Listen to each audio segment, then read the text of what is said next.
Welcome to the Climate and Immigration Rescheduled. I'm here on Ohlone territory, and now we're going to start with Karina Gould, our amazing Indigenous leader, the tribal chair of the Confederated Villages of Lejeune, and the co-founder of Segurite Land Trust. Thank you, Karina, for being here. Good morning, relatives. Jorge, it's really good to be here today with you all. It's beautiful outside, and that means that the times are changing in a good way for the earth. The earth is tilting towards the sun, and where we can get warmth again and longer days, and are able to do more in the daylight. And so it's really good to be here with you all. And, we've been dealing with a lot of heaviness over the last few weeks together as a society. And it's been weighing heavy on my heart as well. And so, I think that one of the things when we come into spaces like this that we want to do is we really want to ground ourselves in just being able to focus on what we're learning today and how we're listening and taking in information, and then how we can integrate that information into our lives in a good way so that it can be sustaining for us to continue to do the work that our ancestors have called us to do. Our ancestors give us strength no matter where our ancestors come from in this world. They were here before us, and they are who we stand on the shoulders of. And so we bridge that gap between those that have passed on and those that are yet to be born. And so the work that we do at this time is really important because it's going to determine how it will affect those that are coming to this world after we leave. And so, with that in mind, let's just take a deep breath and ground ourselves in the work that we're going to do today. Let go of anything that has caused us anxiousness, like trying to get onto this website or getting to where we need to get today, and to let all of that go so we can be present. So let's take a deep cleansing breath for 4 and let it out for 8. Together we go in. And we let it out. We say offer a prayer to our ancestors and our Creator, and ask them to protect all of us, protect our families and our extended families, our chosen families, and our relatives that are fighting fascism all over the world, our relatives that are in deep fear right now of being taken away from their families, our families that are in West Papua and Haiti and the Congo and in Palestine and all over the world that are standing up for good things. We say a prayer for all of them and are in good relation. And we take in that breath, let it go. We give thanks for our sun in the sky that is lighting our day today. We give thanks to our beautiful moon in the sky at night that lights the way, and all of the stars that guide us. We give thanks for our air relatives that blow good things our way and bring us good pollens for our foods that are going to be planted soon, and our medicines. And so we say thank you to our medicines and our food relatives and our trees as well during this time. We take in a deep breath. We let it go. Give thanks and well-being for our water relatives, our rain clouds in the sky, our rivers and our lakes, our streams, our bays, our oceans, and our fogs. And we thank them for doing their wakamimu, their ancestral calling. And we take in a deep breath for all of our relatives that live in those waterways, and that we thank the rain for bringing us fresh water, and we ask that they continue to do that for the next 7 generations and beyond. And take in that deep breath. Let it go. We thank our Mother Earth for letting us wake up this morning and standing upon her, for providing us with everything that we need, providing us with a good standing point to be on, to feel strong on her body. We thank her for all of the beauty that is here. And we ask that she continue to be healed, healed from the harms that humans have done to her, and that we continue to protect her for the next 7 generations and beyond. We take in that deep breath and we let it go. We ask for a good relationship with our brother Fire, and that we remember that Fire at one time was a relative that we had in each of our homes that helped us to cook and to help us to clear away brush and helped us to have light in the evenings, and that has done good things for us and continues to be a good warmth in our heart. And we say, taking a deep breath, and we let it go. When we say a prayer for all those that are sick, those that are behind walls, those that are in detentions, and those that are in addictions, we ask that those folks know that they are not alone and that they have people that love and care for them. We ask grandmothers and grandfathers, especially for special prayers for our children and our women and our mothers that are houseless right now and that they need a place to stay, and that we come back to being human beings and help to remember that it is our responsibility to watch after our, our brothers and sisters. And we take in a deep breath and let it go. And on this last deep breath, we ask that our Creator, our ancestors, our guarding lights come into our bodies and take care of anything that might be ailing us, anything that might be on our mind that's worrying us. And that we ask that at this time that it takes care of all of those things, these deep breaths that we're doing that will clear our bodies, our minds, our spirits, so that we can be present today and doing the work that we've been asked to do at this time. We take in a deep breath and we let it go. Thank you, relatives, for being here and breathing with me today and being on this land, the land of my ancestors, to do this incredible work together. And I wish you well and a good time the rest of this day and in the work that we're all doing together to make this world a better place. Thank you, Karina. That was amazing as always. It's always such a blessing to have you here with us. And I apologize for all the trouble you had getting in, but you know that's that's the way it is sometimes. But thank you so much. Now I am going to welcome everyone to the Climate Emergency Mobilization Task Force. Climate and Immigration Rescheduled. I am going to start by saying that this new year, 2026, what a start it's been. Some of you may know that CEMTF was attacked, viciously targeted by a malicious Zoom bomber that displayed explicit content on January 16th, resulting in the Climate and Immigration Rescheduled today. Again, please accept our sincere apologies for the unexpected and inappropriate disruption that occurred during our welcoming. The attack was a result of hacking intrusion and does not reflect our values, our work, and has been reported to the appropriate authorities. Apparently, we found out that it is a federal offense. So please know that we now realize that CEMTF's global climate and global indigenous leadership suffered an intrusion as well. Our recording was hijacked, so we are not in possession of that recording, although it was recorded. So I guess we're making good trouble. But thank you again for being here. Thank you for your patience. We're late getting started today. Hope everyone was able to get in easily.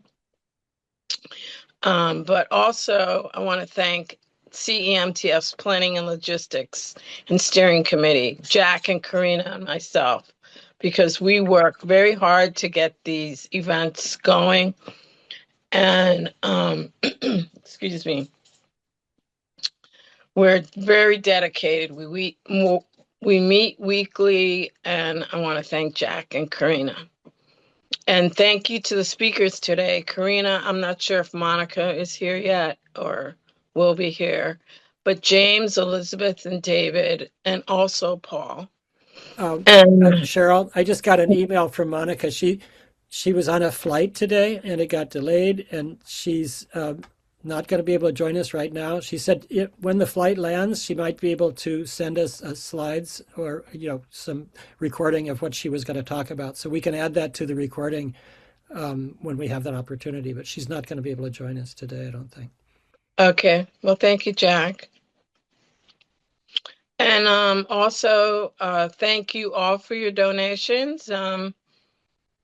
If you haven't donated, there's always time to do that. You can go to cemtf.org, click on the donate button on the homepage. And like I said, wow, what a world we live in. Who could have imagined that we'd be living through this craziness? It's been crazy, crazy, crazy. And 47's only been here just over a year. But I'm still so grateful that we're still here and that we're continuing to be out in the streets to end the terror inflicted on our Black and Brown community, to end genocide, to end occupation, to end apartheid, to end greed, dependency on oil and its extractions, and to be in solidarity to free Palestine, free Sudan, the Congo, Haiti, Yemen, and to free us all from oppression, racism, capitalism, as Tiny would say. And we must continue to be in solidarity with our brothers and sisters from another mother, our neighbors, our colleagues and friends, to stand up, speak up, rise up, to confront fascism, authoritarianism, and hate that has been emboldened. We must abolish ICE. Let's take a moment to acknowledge those murdered by ICE. Keith Porter on New Year's Day or New Year's Eve. Renee Good and Alex Preddy. And we also have to know that AI is not our friend. It takes away from the climate, nor are flock cameras our friends or surveillance. It's not good for our communities. So look out and get ready. Cop cities are not going to be good for our communities. We're in a heap of trouble, and the heap keeps getting larger and larger. So immigration is an action of coming to live permanently in a foreign country. It's the place at an airport or a country's border where government officials can check the documents of people entering the country. And that's like a Google definition. Immigration has been part of the United States, the US of A. Immigrants built America, KKK. We must blow the whistle to protect our brothers and sisters who immigrated here for whatever legitimate reason. There are so many reasons. We must free ourselves and others from settler colonialism, hatred, and bigotry, Zionism, in order to save ourselves and our planet, Mother Earth. So let's get started with climate and immigration rescheduled. Go get your toast, your water, your coffee, your tea, and sit back and listen. So I guess we're not going to hear from Monica from No More Deaths, but she will be sending her slides. So we'll send those out. So Elizabeth, it's I, you're I would up. I And would much she's going to rather have. talk about greenwashing apartheid, connecting the dots. Oh my God. Okay. I'm very um I'm very honored to be in this space with such important and very committed activists and people who've dedicated their lives to this work. Um, First of all, I'm a member of UPTI Members for Palestine. Um, UPTI is a union called University Professional and Technical Employees. It was part of it's part of CWA, the National Union Local 9119. It represents about 22,000 workers in the state of California that are part of the UC system and I'm sorry, part of University of California medical centers and as well as UC Berkeley and 3 community colleges, Las Sequoias, Butte, and San Joaquin in California. The So it's one of the largest members, part of the public health and education sector of CWA. I'm a retired UCSF employee. I was a medical interpreter at UCSF for 18 years. I'm still a member of CWA Retiree Council. Um, we formed UPTI Members for Palestine precisely because our union, even though it had passed a resolution in 2021 in support of Palestine, and in particular responding to the call from the General Federation of Palestinian Trade Unions to break ties with Histrodut, which is the supremacist Israeli labor federation that helped create the apartheid state in Israel, and to this day is actually funding the IDF reservists. So there was a call made out by them for quite some time, actually, for the U.S. labor unions to break ties with the Histrodut. The reason I named this greenwashing apartheid is because there is I'd have to go through a little bit more of my own history to be able to talk about these issues. In particular, I'm Chilean American, so I've been involved in human rights for all my life. Um, and there has been many things that have happened during the struggle, the anti-dictatorship struggle in Chile, which resulted in several governments that came after the dictatorship that continued the neoliberal policy models and all in the name of quote unquote democracy, which have resulted in a severe lack of education, a rewriting of history, a narrative that is incredibly anti-popular, anti-communist, um, eh, anti-history, basically, which has resulted in now, for example, we have a neo-Nazi elected as president of Chile.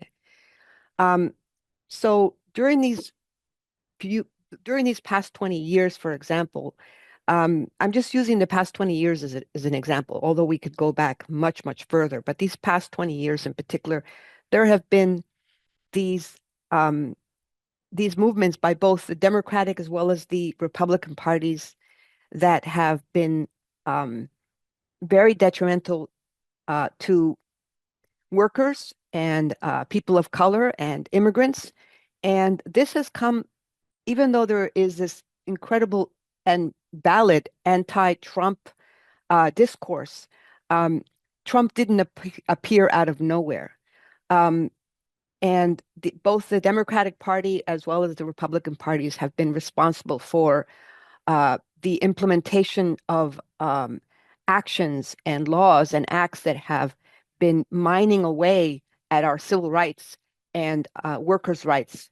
and also the mining away and trying to strangle the economies of countries that are providing these rights and these and providing these rights to workers and the people of their own country, such as a 64-year embargo against Cuba and the more recent actions against Venezuela. Um, so, I mean, if I can go through, I understand I have about 20 minutes. Is that correct, Cheryl? Yes. Okay, I'm going to try to make it very, very. I want to give like a little bit of an overview of how, from a personal perspective, but also from an organizational perspective. Okay. Um, when I started working at UCSF, I realized we were part of also a pension. And the issue with regard to the pensions by the right wing has been going on for a long time. And unions have been conceding ground, even leaving younger workers in the lurch with 2 and even 3-tier agreements for workers coming in later. If we go back to 2005, while I was working in the anti-war movement to stop military recruitment of our youth in our schools during the Iraq War, Katrina happened, and it showed the world and what the U.S. government thinks of Black and brown people, basically, um, and the poor people of Louisiana. We all saw on live television how we saw also on live television how the U.S. left them for more than 5 days under the hot sun on rooftops. And then they were boarded onto buses with no known destination and sent to halfway around the country with no means of coming back. This was basically an ethnic cleansing, if you look at it very clearly. The U.S. government and the Louisiana politicians didn't hide their intentions either. I was part of a group that went to New Orleans in that November in 2005, and we supported grassroots organizations that attracted healthcare workers from all over the world to help the people there. When I got there, I talked with people and I saw how the media was pushing a narrative that was false. They called people thugs and said they were looting, and the police hunted them down like animals for trying to get mattresses from storefronts to save the residents that were left in complete darkness from the public housing projects and to be able to float women and children onto dry land. The political leaders of the city were trying to pit workers against each other. Latino and many immigrant workers came from all over the country to work to gut houses and to rebuild after companies like Halliburton got the government contracts to do it. And yes, it's the same Halliburton that had gotten billion-dollar contracts in Iraq. Reporter Jeremy Scahill did important research on this. Workers were going in without any kind of protective gear, and most Latino workers were scared to complain because they were told that the migra would come and get them. Many of them were forced to sleep in man camps, fenced in at the mercy of the what was then called what was before ICE was the migra, and if any of them complained. These companies didn't want to hire local workers from New Orleans or Louisiana either, and because most Black workers know their rights and were not afraid to exercise them. For example, I interviewed a white Bobcat operator. He was getting $15 an hour, while a Black woman with an operator license would get 12. And Latinos sometimes would repeat these racist tropes of their bosses by saying that Latinos, quote unquote, work harder. When I came back from New Orleans and disseminated this in interviews and flashpoints, and we organized demonstrations in front of the federal building, when we saw that poor Black people's home in particular, were being demolished, many of them still with the dead relatives inside. And as months went by, where they were being demolished and stolen for quote unquote nuisance issues. Many of the 250,000 people that had to leave during Katrina could not come back. They ended up in places like Houston and other parts of the country.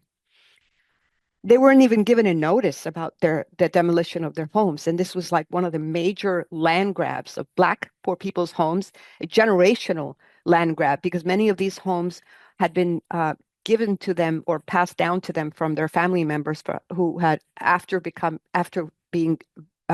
free from slavery, were able to get their small little homes, shotgun homes and things like that, many of them in the Ninth Ward. So it was, when there was other things that happened there that, for example, the book that Naomi Klein put forward regarding the shock doctrine, she compared things that had happened in Chile, for example, with the things that had happened in New Orleans. And part of it was creating the circumstances that would allow for these major corporations to steal your land, and to privatize essential public services like public housing in New Orleans, for example. In fact, Spike Lee did a documentary called When the Levees Break, which called attention to the suspicious circumstances surrounding the break of the levee in the Ninth Ward, a predominantly Black sector. In 1927, under the rise of the Mississippi River from the rainstorm, the white landowners had ordered the bombing of a levee on the side of Black farmers and sharecroppers so that their crops would be saved. The crops of the white farmers would be saved. And hundreds of thousands of Black people were displaced, and they died in the floods. When I went to work at UCSF as a medical interpreter, we brought in a medical interpreter statewide into UPD in 2009, and we struggled with language justice issues, and we had to help our union leaders and stewards understand what that was. Many times we would face outright hostility from some of the stewards regarding our rights, but then we also received some support from some stewards and representatives to be able to change our job descriptions to make sure that certifications and professionalization was taken into consideration. And I participated in union contract bargaining rallies and presented before the contract table to support many different job titles. For example, in 2013, UC was trying to impose an opt-out version of our pensions, which would have severely undermined it. Our union opted for agreeing to another tier, 2013, for those workers coming in afterwards. Now, why I'm mentioning the pension issue is really important, because in Chile in 1981, during the Pinochet regime, these kind of pensions, which are the defined contribution pensions, are the same, the kind that where you know how much you're putting in, but you don't know how much you're going to get out. Those were imposed by gunpoint in Chile, and the entire pension system was completely gutted. The only ones who actually got the benefit of a public pension and a guaranteed defined benefit were actually the military and the police of Chile. So that was basically what they were trying to, and have been very successful at trying to impose on workers in the United States with union complicity, I should say. Although our union fought very deeply and successfully to stop this opt-out version that they tried to impose at that time, as well as during the 2017 negotiations. The issue of privatized pensions is important because we are actually end up paying for our own destruction through this pension system. It's not only our taxes that are being used for military and war, which happen to be the primary people sectors responsible for climate change, is the military expenditure, the U.S. military expenditures, but also the fact that many of these pension plans owned by major real estate companies, such as BlackRock, are also involved in genocide, as well as many of these fossil fuel companies are involved in the attacks against the people of the Lakota people during the Standing Rock as well, and before. As well as the people of the Amazon. So we're dealing with multinational criminals, and we are paying for it. Okay, and so although that does not mean that we should get rid of pensions altogether, it means that we need to start looking at those things and being able to fight against that. And in reality, the only way that I see that we could literally fight against that would be through a general strike. There's very, I'm not saying it's the only tool at our disposal, but it's a tool that we have not yet used. Historically, the United States has used it in the past. The last general strike was in 1943. The one previous to that was in 1934, with the dock workers. But there have been very major actions that have been taken worldwide by workers, especially the Italian dock workers, for example, in response to genocide. And the reason I'm bringing all those things together is because we saw on live television back in 2005 how an entire group of people lost their land. They were left to die. They were persecuted with guns in the streets. They were labeled thugs, and and the entire state ended up in private hands practically with regard to the educational system and the charity hospital that had existed since the 1930s, after the 1927 flood. Um, this basically disappeared. Um, and we saw that back in 2005. And yet, and we saw the all these major companies like Halliburton and all that basically take control. And these private security firms, um, like the ones um, that Jeremy Scahill covered regarding how they treated both immigrants as well as non-immigrants, and literally killing people in the streets of Louisiana. Yet we still, at that time, still did not have any consequences for that. There was no consequences regarding that. We saw it also during the Bush administration, but let me go back. During the Clinton administration, the Democrats passed the Anti-Terrorism Act of 1996, which basically was the precursor to the Patriot Act, and which allowed for retroactive deportation of people who have been imprisoned, immigrants who have been imprisoned, legal immigrants who've been imprisoned in the United States, and who've served their time retroactively, could apply retroactively. Those are things that are also being used today. It also, of course, took away any kind of federal overview of the death penalty system, which was predominantly has African Americans in death penalty, proportionally speaking.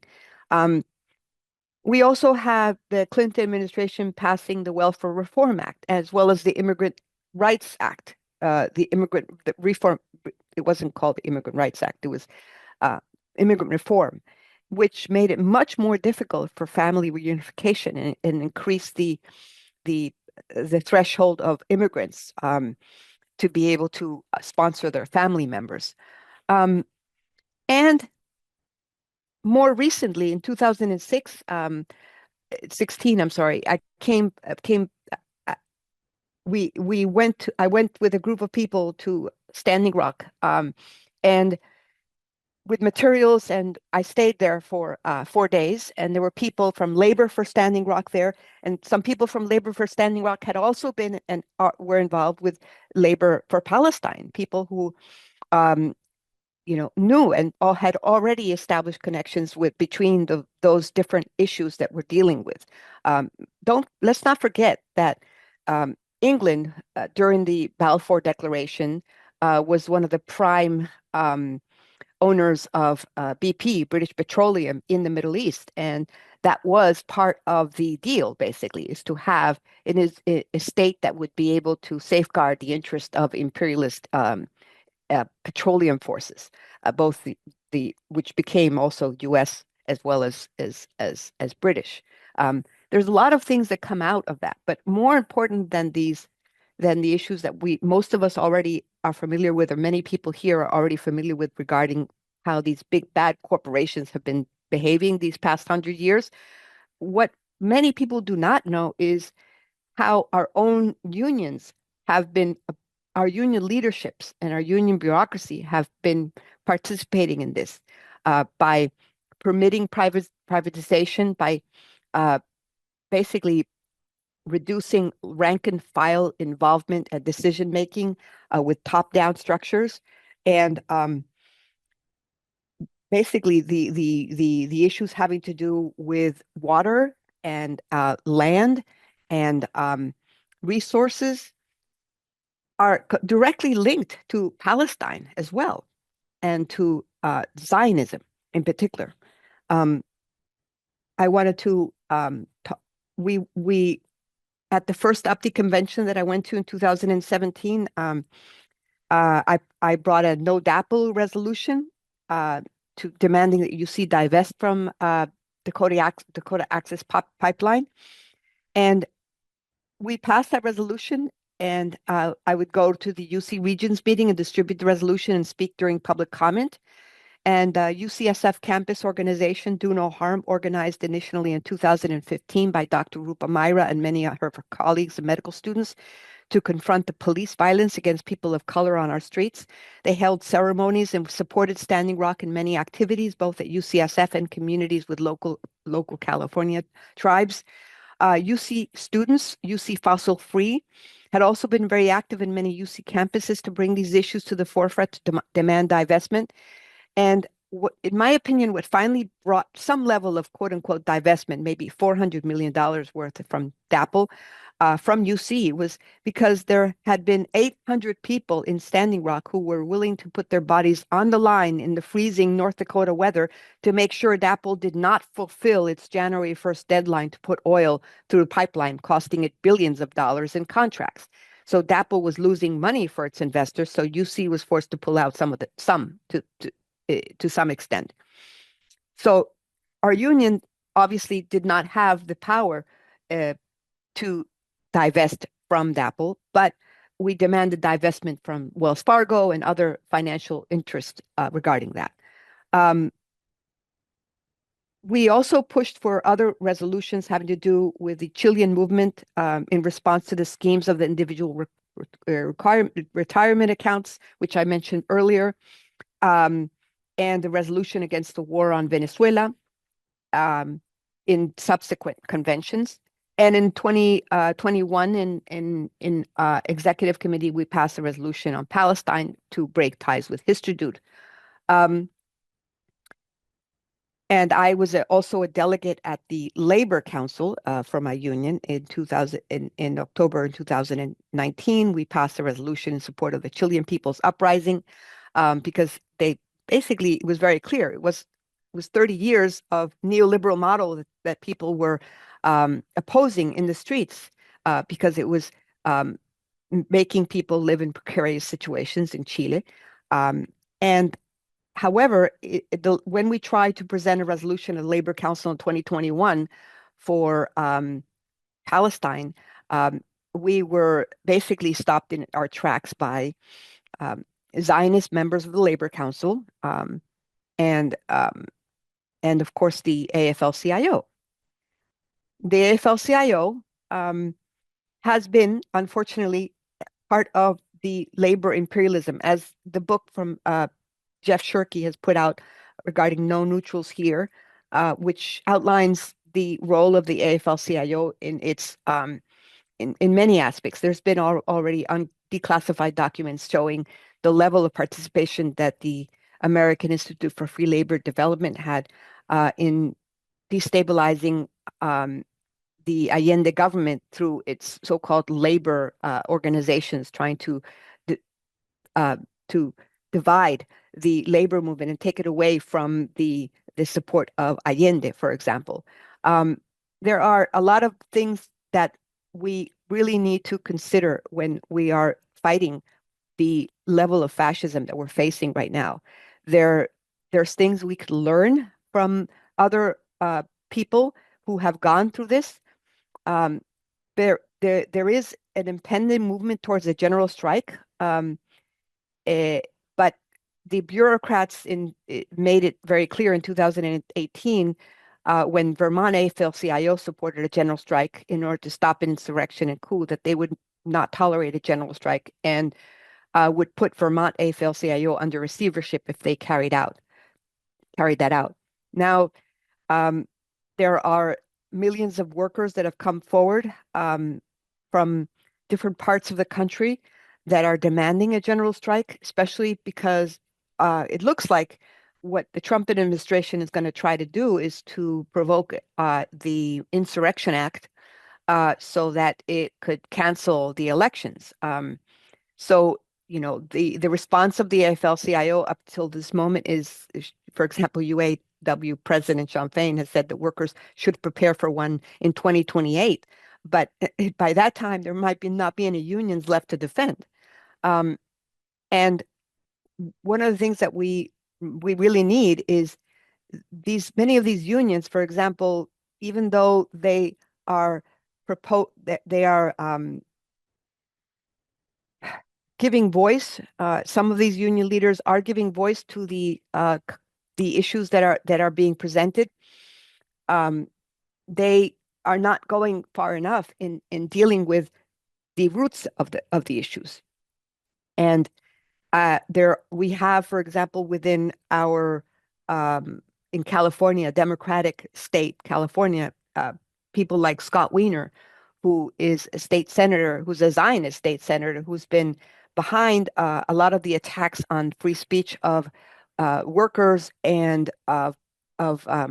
for example, Dr. Rupa Myra, who was attacked and fired from UC as a result of part of his attacks, calling her an anti-Semite for opposing Israeli apartheid and opposing the genocide, and questioning UC's involvement with Israel and especially with the Dillard Foundation, which is one of its major donors and a supporter of Canary Mission.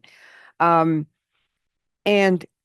so we have Scott Wiener, who is pretending to be a friend of immigrants by speaking up about immigrant rights, but nobody's talking about the direct involvement between ICE and the U.S. law enforcement and receiving training. And this was a report put out by Jewish Voice for Peace, receiving training in Israel in crowd control. And this was an article that was put out more recently back in October by Marcy Winogrand from Truth Out regarding how ICE is directly related to Israel, and the way that they have treated people on the streets of the United States is what the Palestinians and many Black people in the United States have been treated like this for centuries, actually, unfortunately. In Palestine, it's been at least 100 years that they've been dealing with issues such as this, leaving people to die and bleed out, not giving medical assistance, shooting on site. All those different things that are coming to a head now is something that people have already been suffering for quite some time. And also, this software that the ICE is using is the same software that Israel has been using against Palestinians. That Elbit Systems has been in existence on the Arizona border for more than 20 years. And there's systems that have become even more developed that were used during this Gaza genocide to track journalists. Those 270 journalists in Gaza who were killed, most of them were tracked in the field, but tracked back home where their entire 5 families could get bombed. That software is called Where's Daddy? And it's part of Palantir, which is here in the South Bay, by the way. And that's part of Israeli software, and that's been used to track immigrants and activists through their cell phones and other channels as well. Those are the high-tech issues. And here's where we're talking about the greenwashing. A lot of these companies that are using, for example, drip irrigation technologies, these smart technologies, which sort of like control the energy output of our homes and all of these different things, are part of the same software tech that Israel is part of, basically. And they are presenting themselves as companies that are good for the environment, good for the world. However, these are companies that are stealing water, stealing land, and participating in the genocide of Gaza and Palestinians. And they are participating in the pogroms and in the demolition of homes of Palestinians in the West Bank as well. These same companies are also involved in tracking and destroying our free speech rights here at home as well. And I'm sorry for not presenting this with more slides and with slides or things like that. But I hope to be able to develop something a little bit better so that people could see these connections more clearer than what I've been able to express today. I will be sending forthwith a link of a list of links that people could review. There's a lot more that I could say, and I don't want to take more time. I think I've already taken too much time. Is that correct, Cheryl? Yeah, thank you, Okay, yes. thank you. Thank you. Yeah, that was excellent, excellent, excellent. Very good information. Oh, my camera's not on. Let me fix that. But thank you, Elizabeth. I would have let you go a little longer, but James is here now, and he's an attorney, and he has to go back into court. So, but we're gonna have time if you want to stay on, and because we have less speakers than we thought. Maybe we can come back to you in a little bit. But thank you, Elizabeth. That was just amazing. You're just a wealth of information. And now we're going to move on to our next speaker. My voice is a little shaky. My daughter called and said, "Are you sick?" But no, I'm a little stressed because of all the things that happened this morning and the thing that happened at the last climate and immigration. But I'm fine. Just have to take a chill pill. So here we are with climate, immigration, and Minneapolis. James Cook is an attorney with John Burris's office, Burris, Nietzenbaum, Curry, and Lacey. And he's out there in the world defending people in Minneapolis. So take it away, James. Thank you for being here. And thank you again, Elizabeth.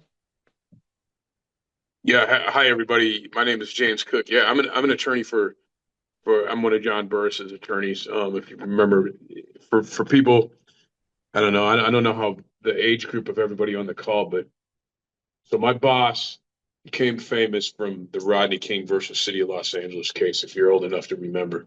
So that was the first, kind of seminal police misconduct case, because it was caught on camera. Anyway, in the meantime, I posted my phone number and my email in the chat so everybody can see it and you can have it in case you want to contact me after this. So yeah, I work for that firm, but I'm also I live in Minneapolis. I actually live in both cities. I have a place in Oakland, and I also live, but I have a place in Minneapolis, and I probably spend more of my time there. But I come back to San Francisco, Oakland for hearings. Like I'm doing a trial right now in San Francisco at federal court. So yeah, so that's where we are. But just to kind of talk about the purpose of of this meeting today. First of all, Minneapolis. So like I said, I'm from Minneapolis. I live in South Minneapolis. It's the neighborhood where Powell Grounds exists. It's kind of the heartbeat of the resistance to ICE. So it's a Native American coffee shop. If you're familiar with Minneapolis, you'll know what I'm talking about. But it's near the Native American Center on 15th and Franklin. So like I said, if you're familiar with Minneapolis, South Minneapolis, at least in our part, it's an impoverished area. I kind of similar to where West Oakland used to be when I first moved there. Large concentration of Latino, Black, and Native American. The Black population's dwindled, like it has in most cities, but that's where I'm located.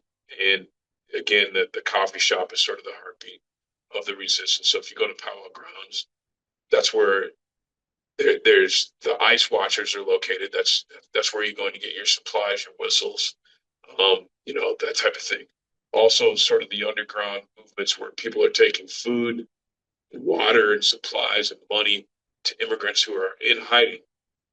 That's where all the food and everything is stored, right? And it's also where, for instance, if you're an attorney and you want to meet up with a client who has to do an immigration check-in, so I do this a lot, or they want to be accompanied to the Whipple building. That's where we meet them. That's the safest place in the city. ICE hasn't really made an effort to do any raids in that portion of the neighborhood. Again, that's the neighborhood. My block is mostly Hispanic and Somali, uh, and you know, that's where it is. To be honest, I want to be really honest and forthcoming.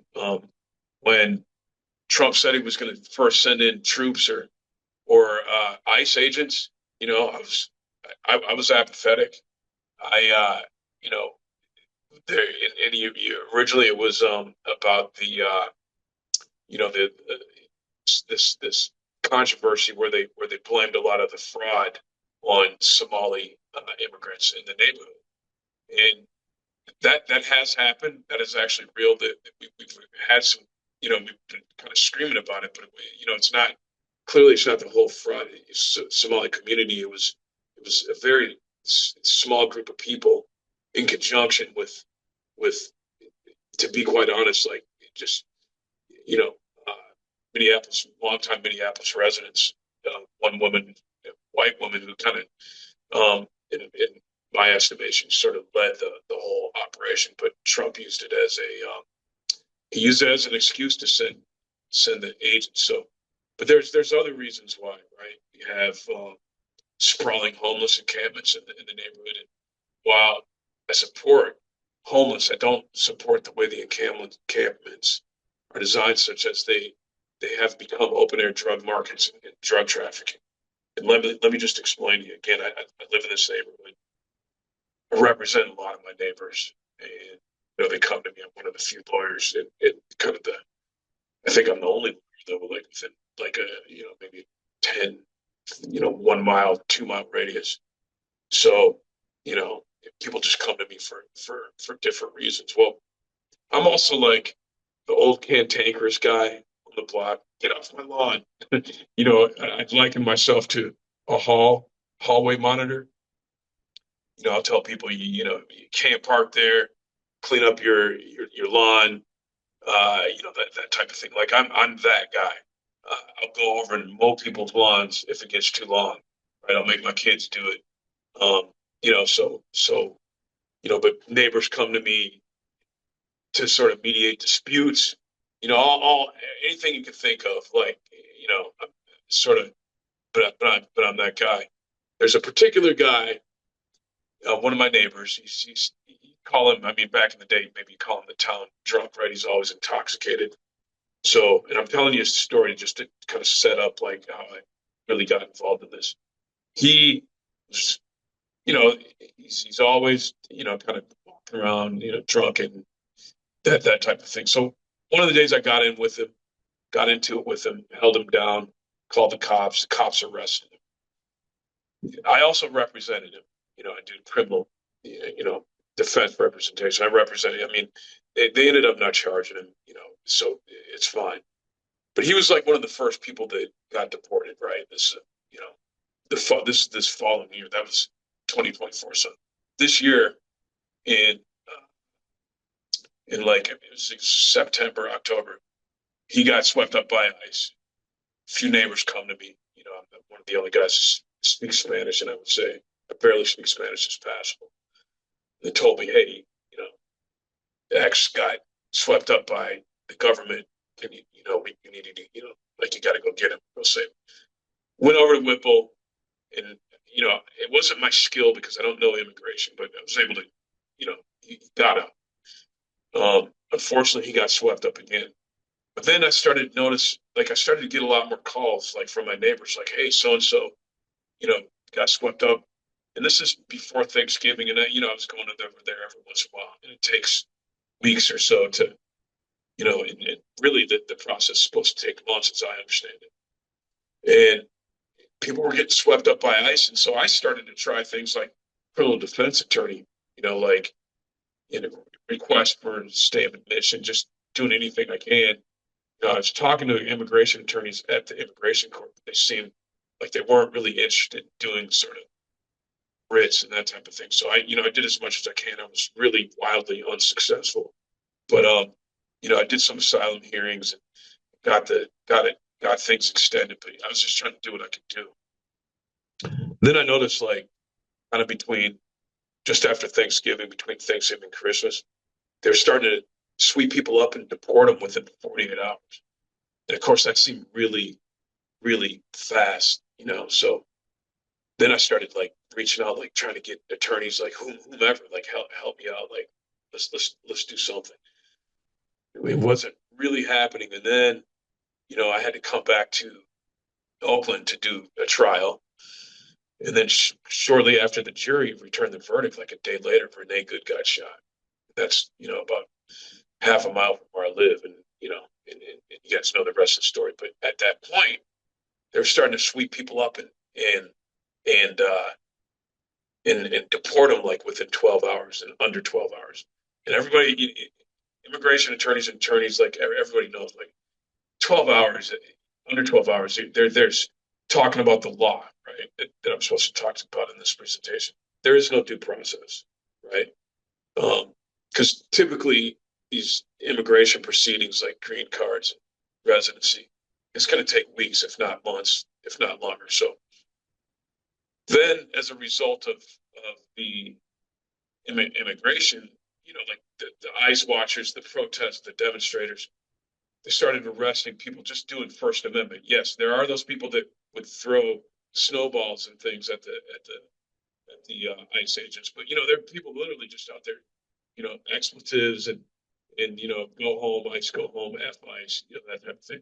They're starting to arrest those folks. So now, I'm in the realm where I can operate, right, provide, criminal defense, that type of thing. And then what we're finding is they take the people to the building and they take their phones and they won't give back their phones. And we're talking about people that are just, First Amendment, protesting, yelling, that type of thing. And yeah, I realize there's a memo sent me, but I just want to talk about just my experience, like being on the ground. So, we're going back. We try to.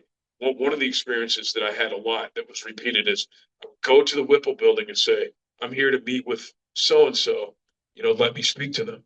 Say, okay, we're going to go back and tell them. We'll go back and speak to them. Let them know you're here. Every time they come back and say, well, this person waived their right to an attorney and said that they didn't want to speak to you. After it happened like 12 times, I'm like, come on, you guys, like you know damn good and well that this is not true, because these are protesters, they're savvy, they know to ask for an attorney. Same with the detainees. So people started getting out, they're telling us, yeah, well, when they came back, they made it seem like I needed to talk to one of them. So clearly they're manipulating people into waiving their Sixth Amendment rights. So that's one common thing. The other thing is that with with detainees, what we're finding is when they were getting shipped to a lot of times to Texas, a flight from Minneapolis to Texas is like an hour, I think. And if you're from Minneapolis, you know that the Whipple building is situated right by the airport and the Air National Guard, so they can move quick, right? It's right next to the runway. So, they're shipping people, and a few people were able to get back, right? They were able to coordinate, get them out. And what they're telling us when they're there in Texas, in El Paso, Texas, that the agents came to them and again basically said things that were indicative of them trying to get them to try to waive their rights. So a lot of these are happening. In terms of the law, what we're seeing on the ground is just major due process, right? For the attorneys, as we learned in law school, with Constitution law, you got the Bill of Rights, the first 10 amendments, and the First Amendment, freedom of speech, religion, freedom to assemble. And then, comes into the Fourth Amendment, right to be free of unreasonable searches and seizures.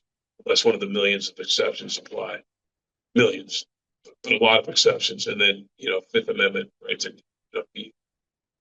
to be free from self-incrimination. And the Sixth Amendment, right to counsel. And we're just seeing violations of this all across every fact pattern that you can think of, everybody that we've dealt with. And then, of course, the overriding 14th Amendment due process violations, right? Like the fact that they won't give us their phones after they release people, and they say, we're going to get a search warrant. How can you establish probable cause for somebody that's just exercising their First Amendment right? So those are the things we're seeing. in terms of like protesters and ICE watchers and anybody that expresses anti-ICE sentiment. There's also the protesters at the church, 3 of whom are representing, probably 4 coming up. One is Nakima Armstrong.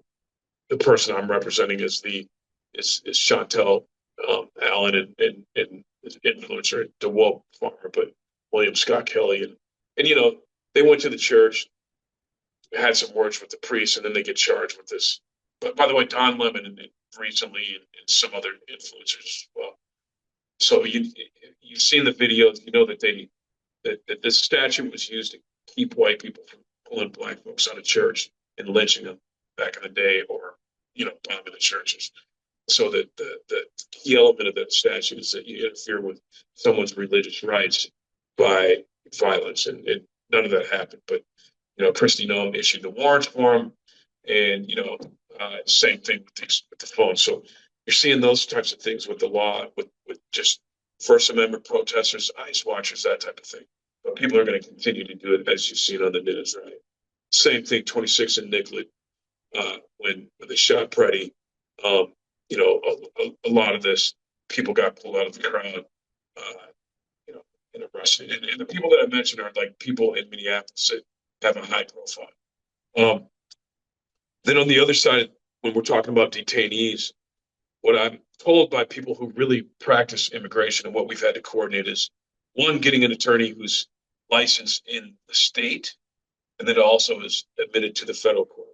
That way, it seems like the most high percentage success rate is filing a writ of habeas corpus with an accompanying TRO. All right, we've been in the process of coordinating people to do that. Part of the thing is you got to, like me, I'm licensed in Minneapolis, in Minnesota, California, DC, other states, but you have to be admitted to federal court. So I've applied for my admission in Minnesota. I have it in all the courts in California, one in DC, right? In DC, you're just admitted, but not Minnesota. So I'm waiting for that, and that's part of the hurdle. And what I've been told is that they might have allowed some of this before, like in immigration court, you're able to do writs, but now they keep moving the ball for us. So that's the law portion. And just real quick on the environmental portion, sort of a macro view. And I'll get to that, to the Jenny's question, but this will lead into it. But the macro point of view in terms of climate and political economic power. So this is what I think is that, part of this is, everybody screams this whole thing about invading Minneapolis, Epstein file, flagging economy, all that type of thing. But I think even more underlying is like that 2025 plan where they want to take economic and political power. If you look at Minneapolis, the fastest growing group is Latinos, and they, like the younger Latinos, Gen Z, who are about to turn 18 and be able to vote, are massive political power in Minneapolis. And same with like the Somalis in that particular neighborhood. So it makes sense that if you don't want people to vote how they're going to vote in the midterm elections, you just start plucking their families out of the community and create chaos that way. It's also massive financial. They have a massive financial power as well, right? It's, the money that's there, and I think it probably applies all the way across the country. So that's one thing. But one thing that I would like to point out about the environment, right? But by the way, another thing that's come up is that they've detained Native Americans and try to push them for processing. Right?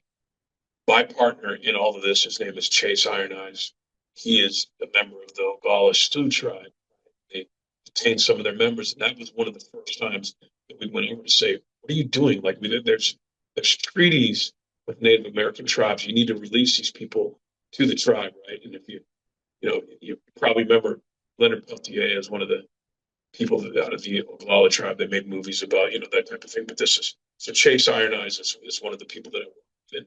And our office has partnered with the American Indian movement and the Oglala tribe to stop these detentions, because they're continuing to pull Native Americans out, and it's because of the racial profiling and so on and so forth. So that's another issue. But the thing with the environment is that the impoverished, marginalized Black people, especially, and natives in the neighborhood, feel that, as what happened with George Floyd, and I'm sure Latinos would say the same thing. Just impoverished, marginalized people in these neighborhoods feel as though the snow hasn't melted. It's really cold, but when the summer heats up and the snow melts, it's going to leave a vacuum.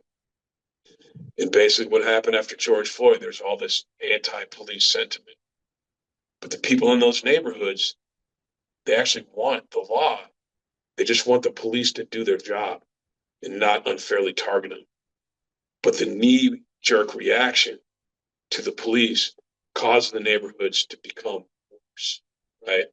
Led to a lot of pollution and a lot of noise pollution, sound pollution, that type of thing. And what happens is those are the places where the police contain those large scale homeless encampments, right? And while we want to promote the homeless and, like housing people, we don't want to promote a situation or circumstance where it becomes, like I said before, an open air drug market. We get a lot of trash, a lot of pollution, fires, like people's houses are getting burned down if they're in close proximity.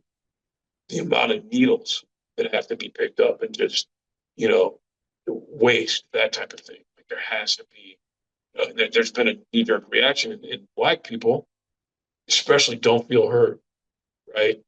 They don't feel heard by the well-meaning people who, for instance, bring food and enable the congregation in the neighborhood. Same with the Latinos, like their businesses, right? When the shops got shut down, and it just creates a huge environmental impoverishment hazard, blight, everything else, while the people are trying to rebuild their neighborhoods. Because they got the money to collectively to do the well, but if you're an elderly African American, elderly Latino, or impoverished person, somebody breaks your car window, your windshield, can't get to work. Like you can't fix that. It costs a lot of money. Or, whatever. If there's people outside your window, yelling, trying to break in the middle of the night, then, you got an issue. You can't wake up, go to work, or whatever it is you got to do. So there is that issue. And, now we're having meetings about, well, there's going to be another knee-jerk reaction, just like what happened to George Floyd. And the well-meaning people don't really understand that nuance. And I'll say this, there was a writer from Cal named Ishmael Reed back in the 60s and 70s, was kind of writing about this issue with the Black Panthers, where there were well-meaning, in his words, well-meaning white folks who made the problem worse. All right. And I'm not saying to assign blame that way, but I'm just saying, like, anybody watching this, please be aware that this is happening. And the ultimate thing is that Black voices, brown voices are not being heard about how they want to govern their community. Everybody else is talking about their community. This is what needs to happen. You got to do this, but again, they're not being heard, and they want clean communities. They don't have to pick up trash. They don't want to have to, put out fires at their neighbor's house. You know what I mean? They want people to be housed, but they don't want to promote open air drug markets and that type of thing. So that is on the environmental issue where it's very local. The last thing I'll say is this. It doesn't seem like anybody really knows, or it feels like, because we're so contained in Minnesota, Minneapolis, but it's real. The newspapers and the pictures don't do it justice. We need other lawyers to get involved. Anybody throughout the country, people to volunteer. If any kind of professional, it doesn't just have to be lawyers, like any type of professional. People just to look up things for people, like do Google searches, help with the effort, give people rides. We need people in other communities like Oakland, San Francisco, in other parts of the nation to also organize and like connect with us and just, be able to do that. And if you're interested, start signal chat groups where it's kind of a free for all, but like got attorneys and people come on there and they say, hey, I need help with this. And all this, you get a lot of people responding. So if you're interested in anything like that, like we'd love to have you, but just mostly just please be aware of all the issues. And feel free to reach out to me. You got my number. Get 150 calls a day. I will answer them all. I will go to sleep taking calls. I don't mind that people reach out to me. Feel free to pass my information on. Thank you.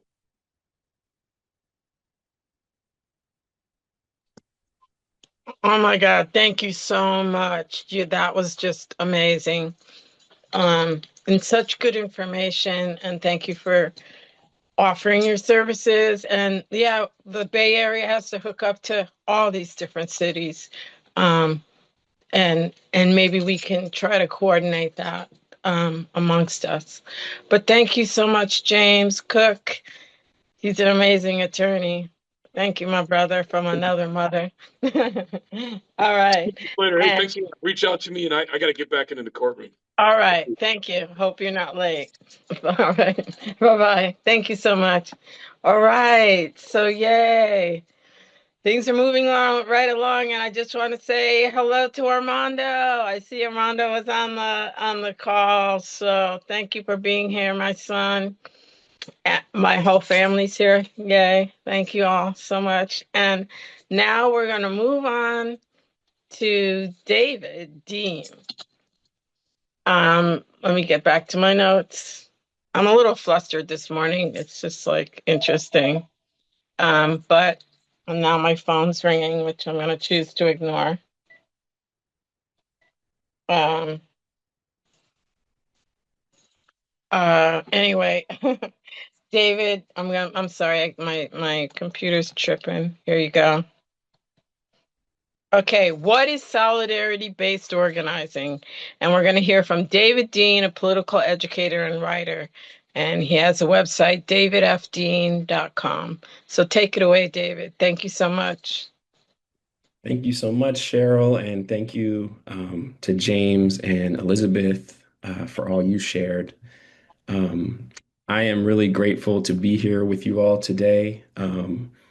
I live nearby most of you. I'm in the East Bay in Oakland. I am a political educator and writer, really focusing on offering people tools for building powerful coalitions in our social movements. And for a while, I was the associate director of an organization called White Awake that supported white folks to engage in multiracial movement building with purpose and with groundedness and with clarity about their stake in social change. And I now work independently and still do some of that work with white folks while also working with activists and organizers more broadly. Let me find my slideshow and I will open this up for you. So this presentation is called What is Solidarity-Based Organizing? And in it, I'm going to be talking about a form of narrative, a form of messaging that can be a tool for us that we can use to awaken people to this truth that as Fannie Lou Hamer said, nobody is free until everybody is free. A form of messaging and organizing that replaces divide and conquer with unite and build. And that can help us begin to work to undo many of these forms of manufactured division that have been created by the fascist political right, by the entire corporate political establishment, and help us build people power, help us build far larger movements that have the power to actually win the things we want.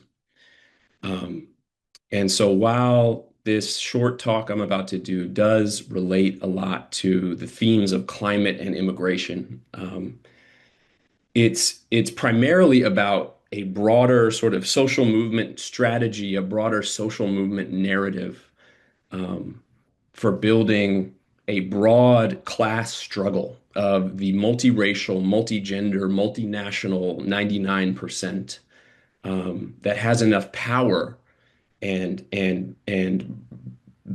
a broad enough of a base to deliver justice on these issues of climate and immigration and all these other interconnected issues.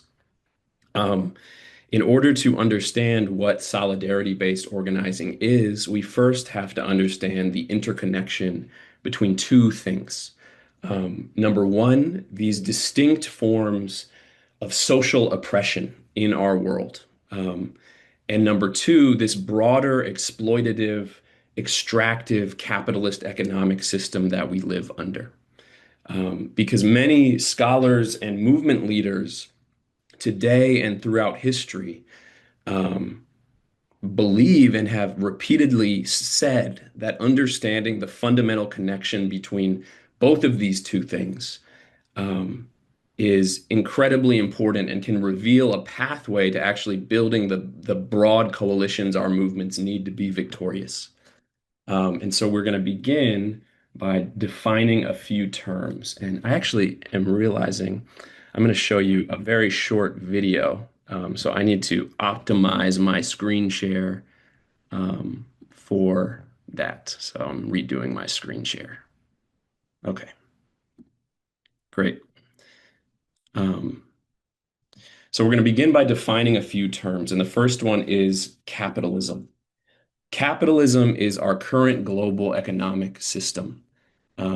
One in which a small ruling class, also called the owning class or the capitalist class, owns the means of production, right? Meaning the land, the natural resources, the large companies that produce all the things that we need to survive. And the vast majority of humanity, right? The global multiracial 99% being deprived of collective ownership of these things are forced, if they can secure employment, to become wage laborers who often have little autonomy on the job and often go uncompensated for the true value of their work. And I'll also clarify one thing that often gets lost here that's really important for us to understand, and that is the reality that while poor and working class and middle class and professional managerial class people have incredibly different realities, even though some of us suffer far more than others. We are all working people, right? We all have to work to live. We do not have a guarantee that our needs will be met in times of crisis. We cannot buy elections. We are all endangered by the corporate destruction of our planet for the sake of short-term profits. And we all stand to benefit from a society organized in a fundamentally different way. And so it's important that we don't let class differences within the 99%, even though they are vast, keep us from seeing this reality. The second term is social oppression, right? This means things like racism and xenophobia and patriarchy and homophobia and transphobia, religious nationalism, among many others. And when I started learning about these things, I learned a helpful framework that I'm sure many of us here in this room have also learned. Um, and it is one that simply showed me, right, that these things are embedded in all these different levels of our society. On an institutional level, um, many of these forms of oppression are present in employment, education, criminal justice, healthcare, real estate, more. On a basic cultural level, these things are also incredibly pervasive. And when we exist in a world where all of these subtle yet pervasive messages go unquestioned, we ourselves begin to develop unconscious biases that contradict our conscious values. Um, that is a helpful framework that many of us have been taught for understanding social oppression. And all of it is very true and very real. But there is one additional thing that I didn't initially learn about these things. And that is, as the UC Berkeley scholar Ian Haney Lopez has said, These various forms of social oppression are also the principal weapons of the rich in the class war that they are winning. The principal weapons of the rich in the class war they are winning. Um, Too often we see various forms of social oppression as these like fully isolated social problems rather than as forces that are consciously and strategically fueled and refueled to serve a ruling class agenda.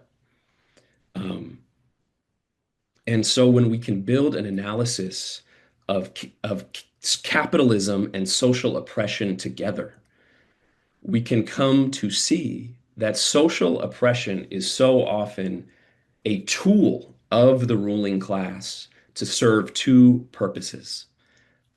Number one, to create hyper exploitable target groups. Um, Examples of this include, right, like the extra exploitation of um, Black and brown people's labor here and around the world, um, and the ways in which borders and immigration policies in the global north allow for that to happen. Um, this also means the theft and hyper exploitation of the land and the natural resources of indigenous peoples for profit. It means women's historical unpaid domestic labor that has always been essential to capitalism, and more.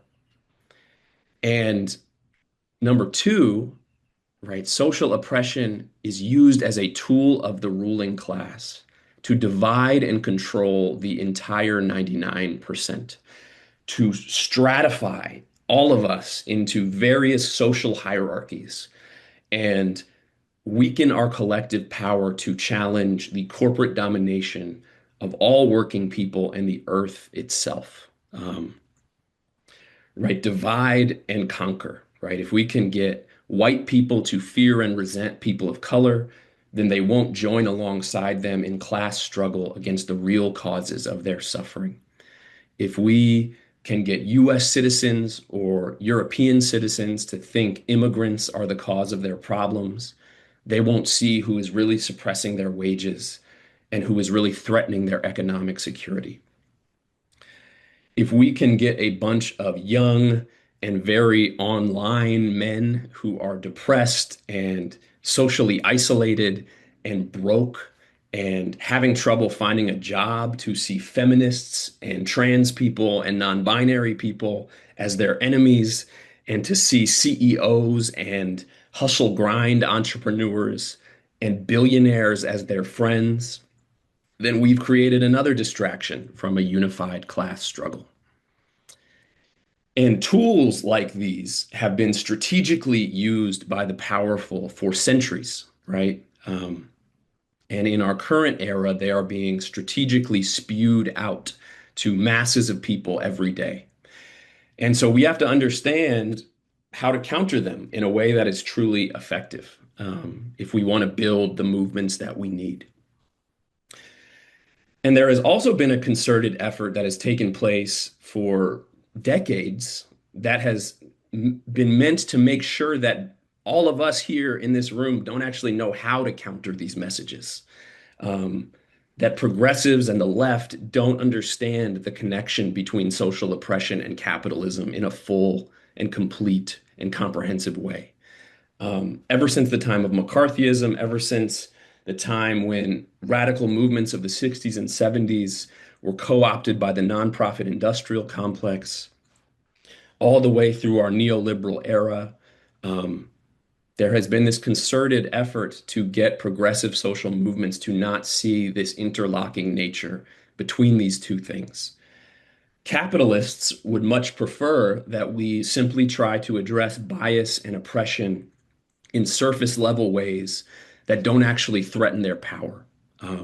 They would prefer that we all fight separate battles and don't understand how our struggles are connected, don't understand how to build with each other. But there is a long tradition of that we can reclaim of movements that have had a deeper analysis of social oppression as a tool of ruling class power. And with that analysis, they engaged in solidarity-based organizing, um, which strives to unite the global 99% into a common project to end all forms of oppression and create a democratically controlled and sustainable economy. A few key elements of this approach based in this analysis is that when we do this, part of it is seeing ourselves as a class, right? Robin D.G. Kelley, who many of you may have heard of, is a radical historian and organizer and amazing intellectual, has said that central to this type of organizing is doing this thing that many progressives don't do anymore. And that is seeing ourselves all together as members of a class and seeing every single racist, sexist, homophobic, and transphobic act, every brutal act of state violence, every deportation, every denial of health care for the most vulnerable, and so forth, as an attack on the class, as an attack on our class. Because when we are informed by this analysis, it can become clear this idea that nobody is free until everybody's free. And we can understand how even though some of us have various forms of comparative advantage under this system of racial and gendered and border-filled imperialist capitalism, right? All of us have a profound stake in ending it, in ending this system.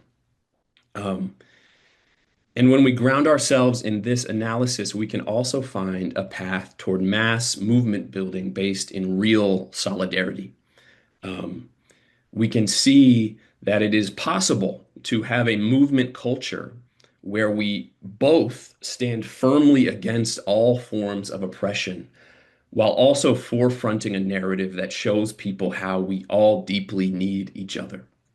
And that is a narrative that can actually allow groups of folks with comparative privilege who are not the direct targets of certain forms of violence to move past the propaganda that they have been peddled, and to move past defensiveness and to engage in far more authentic learning and growth and behavior change.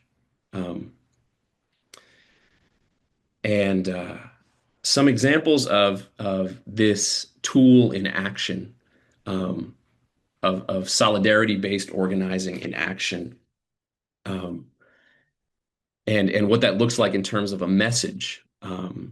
One phrase that is helpful for thinking about this is this phrase, "show them the trick," from someone many of you also may have heard of, Reverend William Barber.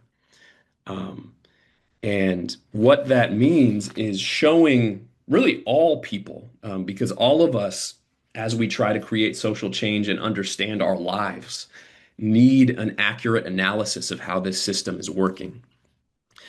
But even more so, to show people who are being peddled hate and bias today, or to show people who just don't understand how their well-being is tied up in various struggles. Showing people how sort of the biases and the lies that we have been taught are actually meant to keep us from seeing the real causes of our own suffering. And an example of this is the following, right? In terms of a form of messaging that we could use in our organizing.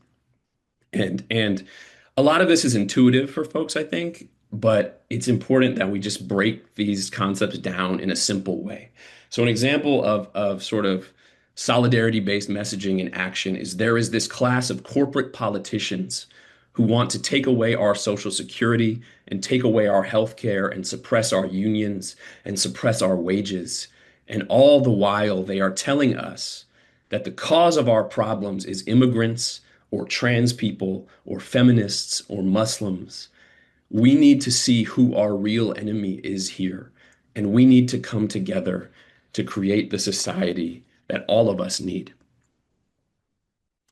And there is something called the Race Class Narrative Project that a few years back did all of this research, and it was run by unions and academics and social change organizations, and they did tons of political surveying and found that these types of messaging, and they've particularly tested when we talk about race and class in this way, is the single most powerful political message available, single most compelling political message available that has profound impacts in politicizing and engaging people of all sorts of different demographics. Another way we can do solidarity-based messaging in our organizing is by sharing clear, compelling stories and histories illustrating the potential of solidarity, illustrating the perils of divide and conquer.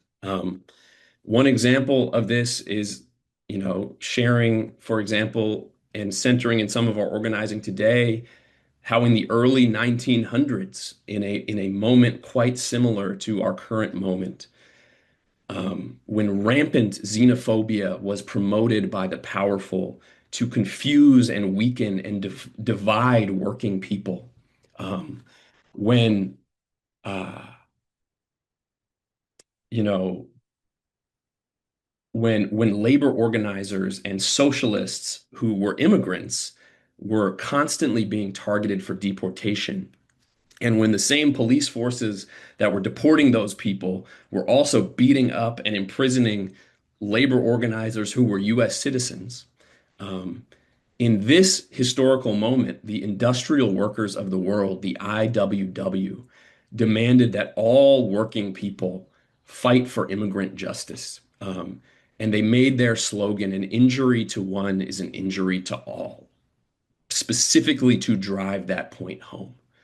Another example from history is in 1965 when Martin Luther King stood in front of a crowd of thousands that had just marched from Selma to Montgomery and told them that the Jim Crow system was not a natural one, but was one designed explicitly to divide and destroy the Populist Party, which was a multiracial political party that was winning elections throughout the South in the late 1800s. Segregation as a way of life did not come about as a natural result of hatred between the races. Immediately after the Civil War, segregation was really a political stratagem to keep the Southern masses divided and Southern labor the cheapest in the land. Toward the end of the Reconstruction era, something very significant happened. There developed what was known as the populist movement. The leaders of this movement began awakening the poor white masses and the former Negro slaves to the fact that they were being fleeced by the emergent urban interests. They began uniting the Negro and white masses into a voting bloc that threatened to drive the urban interests from the command posts of political power in the South. To meet this threat, the Southern aristocracy began immediately to engineer the development of a segregated society. Through their control of mass media, they revived the doctrine of white supremacy. They saturated the thinking of the poor white masses with it. They then made it a crime for Negroes and whites to come together as equals at any level. And that did it. That eventually destroyed the populist movement of the 19th century. That's what happened when the Negro and white masses of the South threatened to unite and build a great society. So the beautiful thing, one beautiful thing about stories and messaging like this, is that it not only reveals shared material interest, but it offers a form of beautiful collective belonging that is also really motivating for people. Um, it offers a pathway toward a higher spiritual plane where people can take action together across all these lines of manufactured division and transform and humanize themselves in the process. Um, and that is why some organizers say that solidarity is not only about shared material interest, it is also about a shared sense of what is sacred, um, and offering people collective belonging within that shared sense of what is sacred. And despite all of the horrible stuff that has been taking place in the past year, um, there have been a number of emerging movements that are being built um, with these things in mind, as broad anti-oppressive class struggles, with that sense of shared sacred purpose. And while no movement has been perfect, that has been encouraging for me, amidst all the heartbreak that we're also experiencing. Um, and so that is what I have for you today. And really hope some of this stuff feels like it could be supportive in your organizing. So thank you, everybody. OMG. Thank you so much. I said amen, amen, amen so many times. Fannie Lou Hamer, that speech from MLK. It's like I never get tired of hearing those speeches of MLK. What a prophet. What a prophet. Mhm. Amen. That was Mhm. so excellent, excellent, excellent. I'm going to have you back again. All right. Thank you so much, Cheryl. Thank Yeah, you we all for have to being do here. some things. We have to do some things, David. That was great. Um, yeah, that was so amazing. So thank you so much. Mhm. Um, Hold on one second.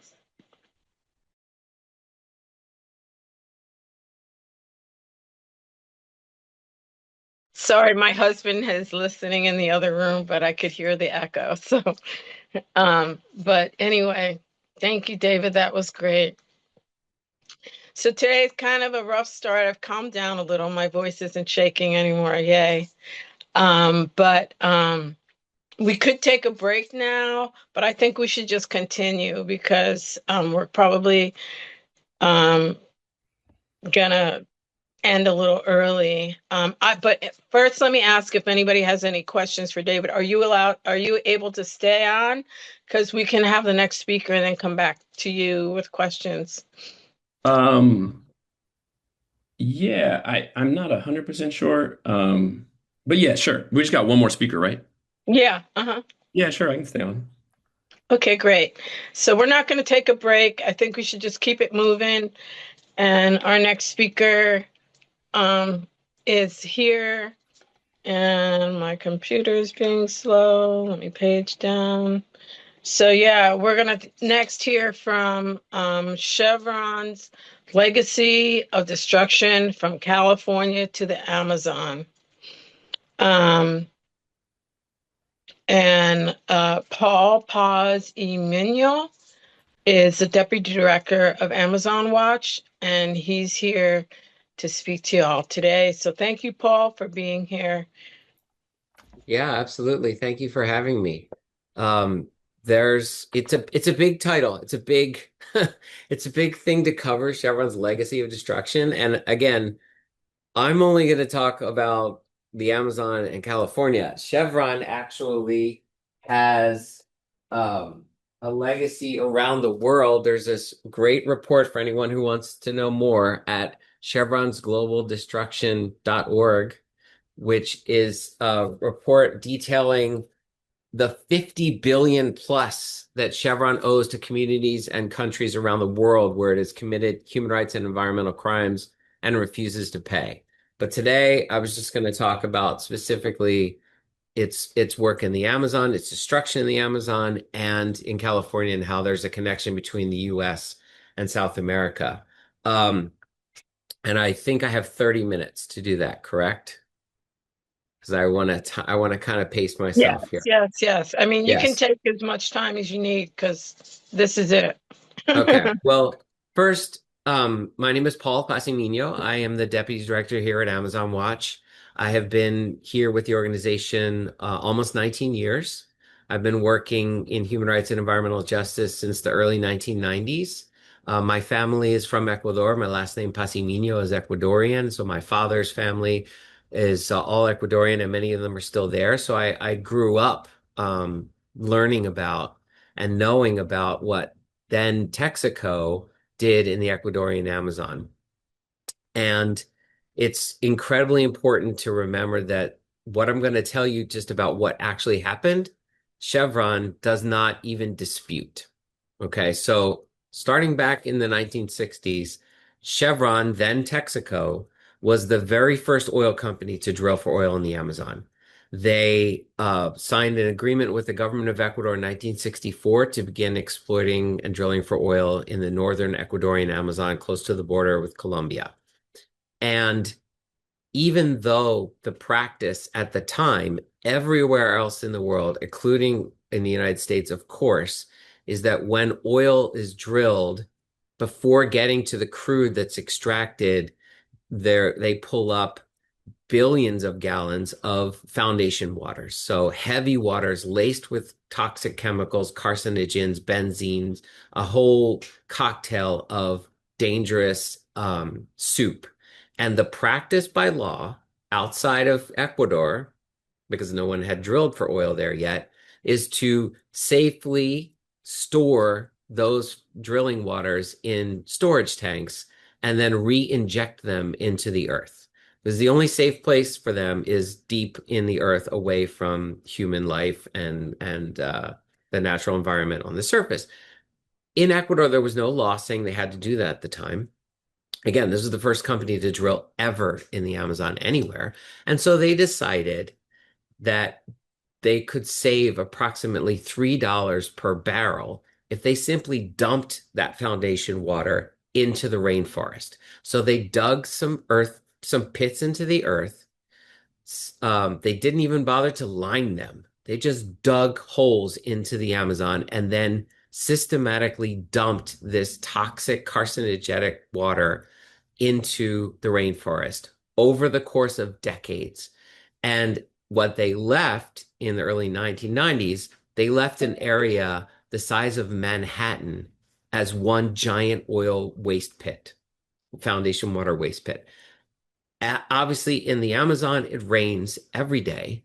When the rain would fall into these pits, it would travel through, it's heavier than the foundation waters, and through a system of gooseneck pipes that they installed intentionally, the overflow and the water would run off into local streams. So it is not hyperbolic to say that Texaco decided to systematically poison the drinking water of thousands of people over the course of decades as a cost-saving measure. And they do not dispute doing this. They don't dispute doing it for a cost-saving measure. Their entire defense is the government let us do it. It's not our fault. It's their problem to clean up. So just kind of sit with that for a minute. There have been very few, if any, environmental crimes of that nature deliberately committed in the history of the world. This is the worst oil-related disaster in history, and it was done intentionally. And it resulted in the destruction of entire indigenous communities, thousands of deaths from cancer, and to add insult to injury, those pits are still there today. So Texaco ended its consortium with the government of Ecuador in the 1990s. And this was a very friendly, US-friendly, pro-military government in Ecuador at the time. They signed a corrupt agreement with Texaco and said, give us $40 million and we will absolve you of any legal responsibility for what you've done. Now, the government of Ecuador did profit off of this, but it's important to remember Chevron was the sole operator, Texaco, sorry, at the time they were still Texaco. So legally, they're liable for what they did. But they gave $40 million to the government of Ecuador. They conducted a sham remediation process where they basically pushed dirt over a portion of those pits and then told people it's totally clean, safe to live there, we're out of here, took their profits, signed their agreement, and left and said, we're done. Immediately upon doing so, Petroecuador, the government state oil company, took possession of those well sites and system that was already designed to pollute and continued operating them. So after 1993, when Texaco left, the government of Ecuador did continue to pollute. Over time, they improved that system. They added the ability to re-inject those foundation waters, but they didn't have the capacity or the money to clean up anything of that nature. Nothing that size. We're talking literally hundreds of billions of gallons of toxic waste over the course of decades. No one's ever even tried to clean up anything of that size. They didn't have the capacity to do it. And the government couldn't go after them. But the agreement that they signed did not protect Chevron from civil lawsuits. So several lawyers, including Stephen Donziger, traveled in the early 1990s, saw what Chevron had done, or Texaco had done, and organized to help create a class action lawsuit against Texaco in New York, where their headquarters was, and sued them for the environmental destruction, for the health harms that they had caused. And they brought their case to the home of Texaco, New York. They sued there for 8 years. The first judge actually sided with them. Then there was an appeal to the Second Circuit Court of Appeals in the Southern District of New York. And those judges said, no, this is not the proper venue for this case. They agreed with Texaco's argument. This case should be held in Ecuador, where Texaco knew, certainly at the time, they could make the entire thing go away. They'd already gotten this corrupt agreement with the government. If they had a case in Ecuador, it's not a problem. They did not want the evidence to be heard in New York, where supposedly an impartial judge would look at it and decide against them, likely against them, because all the evidence, again, they had admitted to committing the crimes, essentially. But because of their ability to pressure the courts to move the case back, it was dropped, or it was lost in New York. One of the conditions upon which Texaco agreed to this decision was if the case did get heard in Ecuador, Texaco would abide by whatever decision the Ecuadorian courts came to, which is really important. During this time, Chevron and Texaco merged, became the same company, same employees, same practices, same assets, and same liabilities. They like to argue that that was a different company. It's the same company. That's just a specious, ridiculous argument. It doesn't even hold legal water. Any law student will tell you that if you merge, you assume the responsibility for that company's assets and liabilities. Regardless, the case did begin again in Ecuador. The first day in court, Chevron's lawyers stood up and said, we should not even be here. We didn't have anything to do with this. We don't agree to this court seeing this case. This should be thrown out right away. And the reason this is important is it's very clear, and has been, and you'll see as the case moves on, that there was never any intention from day one for Texaco or Chevron to defend itself on the merits of the case. Their entire strategy has been to make it go away, intimidate and scare the plaintiffs and their lawyers, wait for them to die, literally, and then put so much pressure on them and anyone that would support them that they ultimately don't have to pay. And that strategy became super apparent the first day of the court. Regardless, situation in Ecuador had changed at the time. Rafael Correa was the president. He was president for a decade. That was the longest any Ecuadorian president had stayed in office for, definitely for my lifetime. And he was not a pro, if you know anything about Correa, he was obviously not pro-US. So Chevron couldn't pressure him and buy him off and make the case go away. And I'm not by any means defending Correa as a president. He violated indigenous rights. He opened up Yasuni to oil drilling. There are a lot of problems with Rafael Correa. But one of the things that was important here is that the case was able to go forward in Ecuador. So 8 more years went by, and Chevron, the evidence against Chevron was overwhelming. I could spend the entire day telling you about all of the ways that Chevron tried to derail that case from ever reaching a conclusion. So many underhanded, nefarious, illegal, and corrupt methods, intimidation, death threats, public ads. I mean, the list is so long. If you're fascinated, there's a book by, I'll show you the book. Actually, I've got it right here. Suzanne Sawyer is a lawyer at UC Davis, and she wrote this book, The Small Matter of Suing Chevron. So Google it if you really want to get into all the details. It's incredible what they did. But the point being, their goal was to stop the case from going forward. When it looked like that was not going to happen, and ultimately there was going to be a judgment in that case, we're getting close to 2011 now. 8 more years go by. On the eve of the decision in Ecuador, Chevron filed a RICO suit, which is a Racketeering, Influencers, and Corrupt Practices Act. It's a law that was created to go after the mob in the United States, to target bosses, to say they are responsible for the practices of this organized crime unit, not just the people who carry out the killings and the thefts. But there's a civil aspect to RICO. It's both a criminal and a civil law. And so they sued Stephen Donziger and the Ecuadorian lawyers under civil RICO before the judgment was even announced, 2 weeks before. And they alleged that the entire case was a sham and a corrupt practice to extort money from Chevron. They have been trying to find a friendly venue to do this for several years and filed lots of actions in the US. But the key issue here is that they went to the very same district that said this case should not be held and got them to take a RICO case. And they found a friendly judge. His name was Lewis Kaplan. He agreed to allow Chevron to sue, and he issued a global injunction against enforcing the Ecuadorian judgment. So 2 weeks after they filed that case, Ecuador came to a judgment.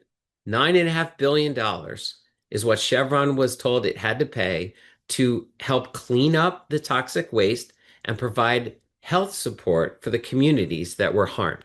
It was not a payout for no communities were going to get rich. This was not a scheme to steal money from Chevron. It was $9.5 billion to clean up those 1,000 waste pits that I told you were still there and try to help the people who had been suffering from a cancer epidemic, who are suffering from cancer epidemic. $9.5 billion would only scratch the surface of actually getting this done. To compare, there's been at least $30 billion already spent to try to clean up the Deepwater Horizon spill in the Gulf, which was much smaller and much easier to clean because it was in the water, it hadn't been sitting in the ground for decades, affecting all the groundwater in the entire area. So in a way, it's a modest $9.5 billion. And Chevron, by the way, was raking in billions of dollars in profit every quarter. So $9.5 billion, it could definitely afford to pay and hardly take a loss. But the idea here was Chevron did not want to be seen being held accountable for its actions by communities. And the entire industry, I'm sure, put pressure on Chevron to not pay. So once the judgment came out, Chevron said, we're not going to pay. We are going to fight this until hell freezes over and then fight it out on the ice. They took all their assets out of Ecuador and then they started attacking the case. By waging that RICO case here, and again, there's a fascinating long list of dirty deeds that they did in order to try to get out of it. I would encourage people to go to YouTube and put in The Adventures of Donnie Rico. We helped put together 5 animated shorts with Pulitzer Prize winner Mark Fiore that tells kind of the story of this RICO case and all the underhanded things that Chevron did, and their lawyers at Gibson, Dunn, and Crutcher, which is an important law firm name to remember, Gibson, Dunn. So they filed this case. It prevented the Ecuadorians from taking their judgment and coming to the United States to seize Chevron's assets for its liability that it had in Ecuador, which was the sole purpose of the RICO case. Chevron knew if it could figure out how to prevent a judge in the United States from looking at the evidence against it in Ecuador, then it could insulate itself from having to pay. And ultimately, they got a judgment in their favor in the RICO case. It was based primarily on the testimony of a witness who admitted to lying in court. His name is Alberto Guerra. He was a former judge in Ecuador. He was paid $2 million in cash and benefits by Chevron to testify for them in their RICO case. And he admitted that he lied on their behalf. Regardless, Judge Kaplan accepted his testimony as valid, and that judgment went through, and it was affirmed on appeal by the same circuit court, the Second Circuit Court of Appeals, that had sent the case back to Ecuador. So that effectively blocked enforcement in the United States of the Ecuadorian judgment, but only in the United States, because obviously US judges don't have the authority to tell other countries what to do and what judgments to accept or not accept. Chevron, of course, has assets all around the world. Ecuadorians said, fine, if you're going to block us there, we'll go to other countries and seize your assets there because you owe us $9.5 billion. So they went to Canada. And again, every time this happens, it means years of advocacy, hiring lawyers, spending money. Again, the strategy of Chevron's was wear them down. They won't be able to get more money. People won't work for them. They'll be afraid. They had already attacked lawyers. Other lawyers would be afraid to take the case. So their ongoing strategy is prevent cases like this from ever happening. Regardless, the Ecuadorians went to the Supreme Court of Canada. They unanimously decided that they had the right to pursue Chevron's assets in Canada and bring their judgment there, which was a major blow to Chevron. Then the case started up again in Canada and took, again, I forget the number of years, but I think at least 6 or 7 years went by as this was happening. Ultimately, the Ontario Superior Court of Ontario decided that Chevron Canada could not be held responsible for the liabilities of Chevron Corporation. And this is what we call the corporate veil, piercing the corporate veil. They protected it.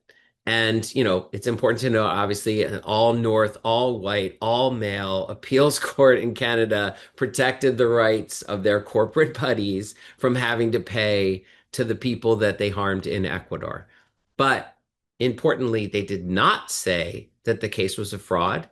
And they did not say that that the Ecuadorians couldn't pursue a case against Chevron Incorporated in Canada. And the reason that's important is that it's not what Chevron would want. They wanted a judge to throw it out and say this entire thing was a sham. They didn't say that at all. And the door is still open to the Ecuadorians, if they're ever able to have that case in Canada. And that would force Chevron's bribed witness and everyone else to have to testify to kind of expose their scheme to escape accountability. And it also could affect other countries if they intended to try to pierce the corporate veil and say Australia or somewhere in Europe where Chevron has assets. But Chevron didn't want this to happen anymore. So they decided they really wanted to make a victim out of Stephen Donziger, the US lawyer who had been so effective in raising support to keep this legal case going, who found the lawyers in Canada that were working on the enforcement. And that's when they went after him personally to a degree that they hadn't even done during the RICO case. Ultimately, this led to them having his passport seized, having his law license taken away, and throwing him literally in jail for a misdemeanor contempt of court violation. He basically said, I refuse to turn over all of my privileged attorney-client information to Chevron so they can go through and see everything that I'm doing and who's supporting me. The judge said, you have to. He said, Your Honor, respectfully, I'm not going to obey that order, and I'm going to appeal to the higher court. Before waiting for that higher court to even make a decision, which, by the way, it still hasn't, the judge hired a private prosecutor and prosecuted Stephen with a lawyer, a judge who had been part of the Federalist Society, who was very friendly. He handpicked that judge, and then they found Stephen Donziger guilty of contempt of court, held him in house arrest for years, threw him in jail for over 40 days, and the only reason he got out was because of COVID, because he was in a protected age range and was able to advocate to get to serve the rest of his sentence on house arrest. He served several years on house arrest for a petty misdemeanor that carries a maximum 6-month sentence. So all of this, like the other things that I told you about how they were trying to abuse the court system, it just demonstrates this has nothing to do with justice. It has nothing to do with the merits of the case. It is punish and silence. One of the things that I didn't even mention is that when they filed their RICO case, it wasn't just the Ecuadorians and their lawyers. They named a list of many, many what they called non-party co-conspirators. Amazon Watch was one of them. Journalists, shareholders, bloggers, anyone who had commented or written something on behalf of the Ecuadorians, they said were part of this massive conspiracy. And while they didn't sue them directly, they attempted to silence them. So they would send Amazon Watch, for example, boxes and boxes of legal papers saying, you're part of a scheme campaign, you're violating federal law by being a part of this, which is none of which was true. And then they tried to hit us with subpoenas saying that we had to turn over every document, the entire history of the organization that mentioned Chevron and Ecuador, which in itself is clearly a fishing expedition intended to intimidate and silence, not looking for a specific piece of information that they think is going to help their case. And this is a standard slap tactic.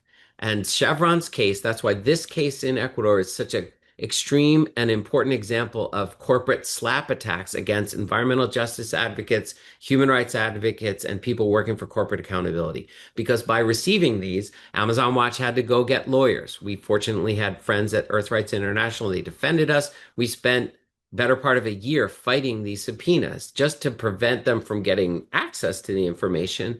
And ultimately we prevailed because we were in a court not in front of Lewis Kaplan in New York, but in front of a different judge in San Francisco, since we were based in San Francisco at the time. And that's really what it can all come down to, where you happen to be, whether or not you're actually going to get justice or not. But the point is, this model has been and is being replicated by other fossil fuel corporations and other corporations as a way to intimidate and silence and harass activists.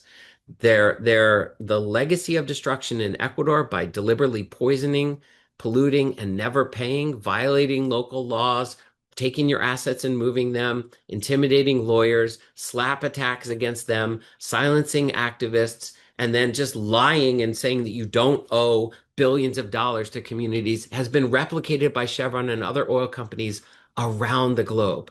And this model has made multimillionaires out of their lawyers at Gibson, Dunn, and Crutcher, which is another important piece to focus on here. Everybody deserves a lawyer. I think we all agree in a fair system, even Chevron deserves a fair day in court and a lawyer to represent them.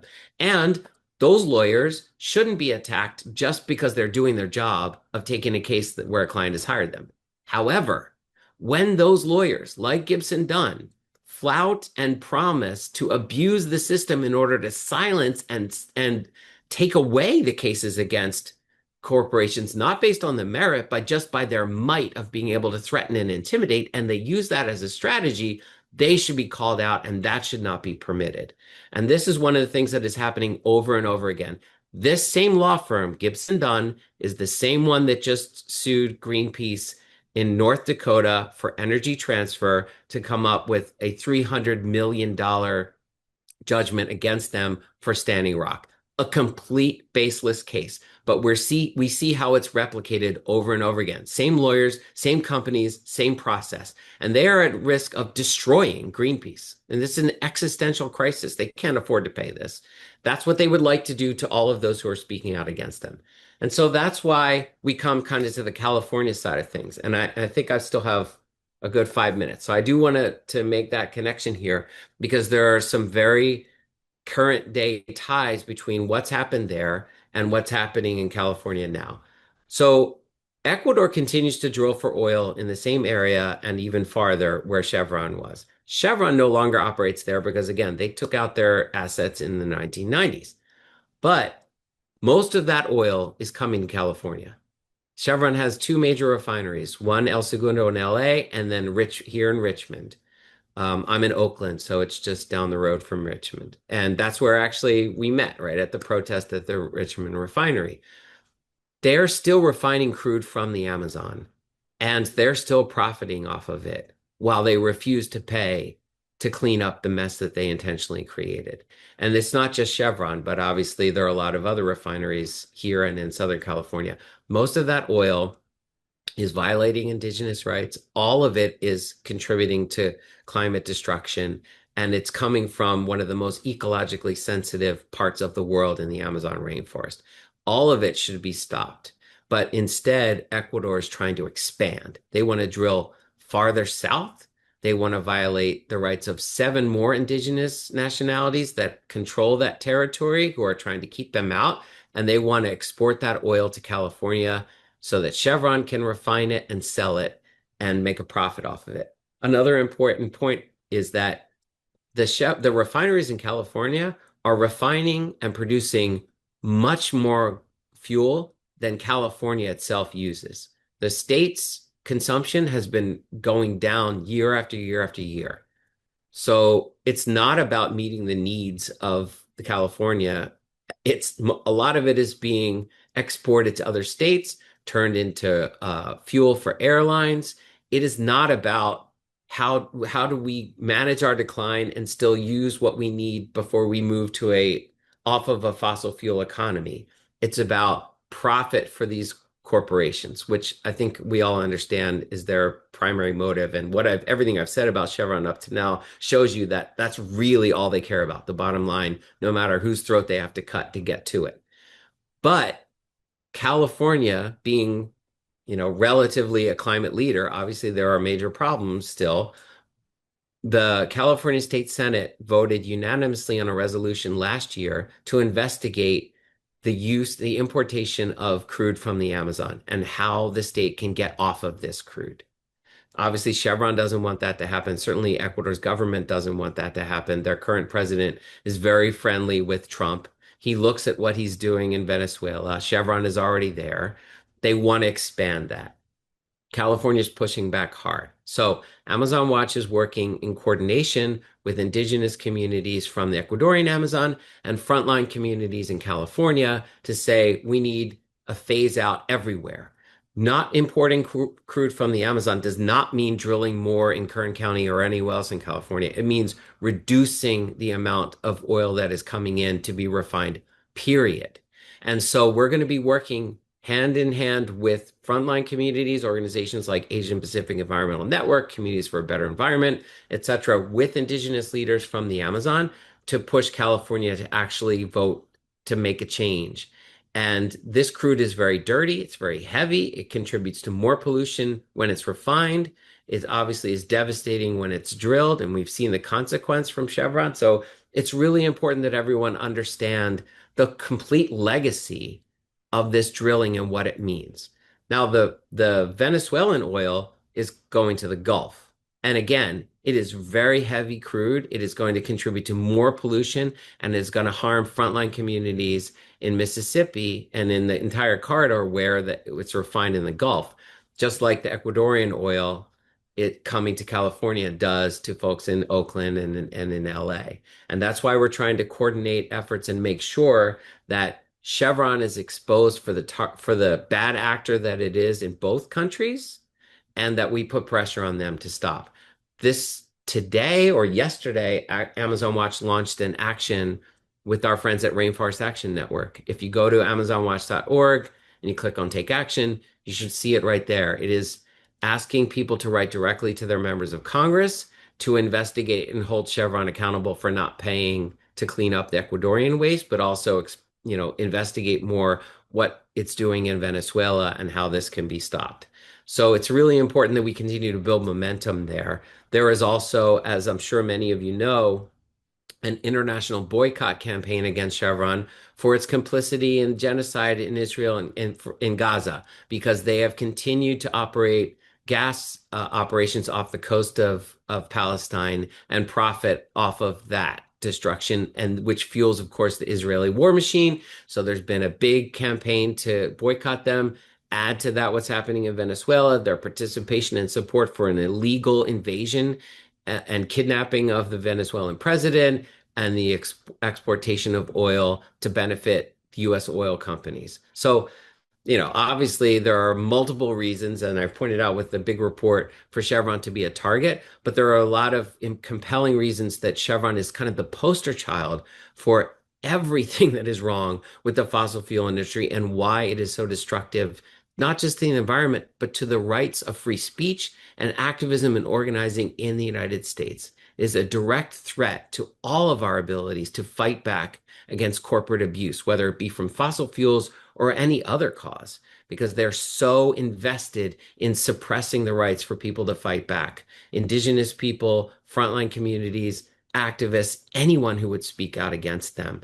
And every chance that we get to share that information, to educate people about the devastating impacts and the legacy of this harm, is super important to take, which is why I wanted to talk about it today.